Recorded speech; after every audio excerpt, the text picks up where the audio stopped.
नमस्कार बालमित्र मैत्रिणींनो, मी मंगला वलगावकर. माझं मंगला आजीच्या धमाल गोष्टी नावाचं यूट्यूब चॅनल आहे बरं का. त्याच्यावर मी तुम्हाला छान छान गोष्टी सांगते, श्लोक सांगते आणि इतर पण अनुभव सांगते, विनोदी प्रसंग सांगते.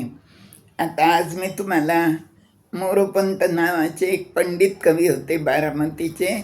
त्यांचं काव्य खूप प्रसिद्ध आहे आणि आपले जे काव्य प्रकार आहेत ना त्याच्यामध्ये आर्या, दिंडी, श्लोक, अभंग, त्याच्यानंतर ओव्या असे अनेक प्रकार आहेत. तर त्यातल्या आर्या हा प्रकार त्यांनी आपलं काव्यासाठी निवडलेला आहे आणि त्यांच्या आर्या खूप प्रसिद्ध आहेत. त्यांचं आर्या महाभारतसुद्धा आहे, रामायण पण आहे आणि सगळी रचना त्यांनी आर्यांमध्ये केलेली. या आर्यांची चाल अतिशय गोड आहे. त्या म्हणायला ऐकायला चांगल्या वाटतात आणि त्या पाठही पटकन होतात. तर ही आर्या मी आज सांगते ना, ती तुम्ही सगळेजण पाठ करा बरं का. ऐका आता.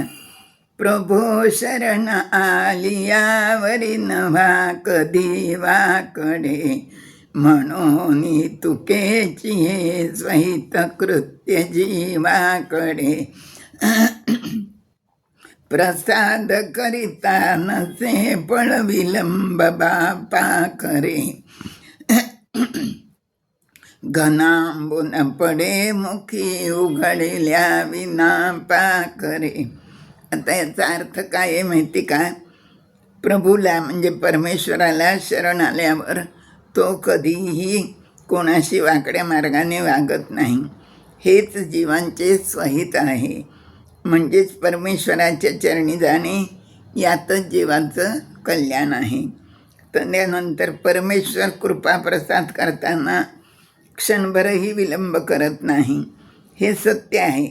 जसे की पाण्याशिवाय पक्ष्यांच्या मुखात काहीही पडत नाही. पक्ष्यांना स्वतःहून पाणी मिळत नाही, त्यांना ते शोधावे लागते.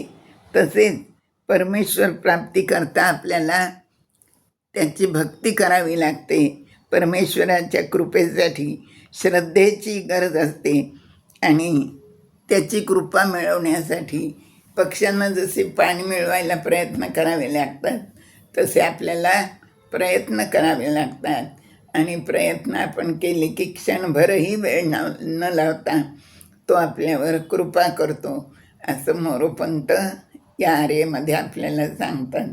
आवडली ना आर्या? छान आहे, पाठ करा. धन्यवाद.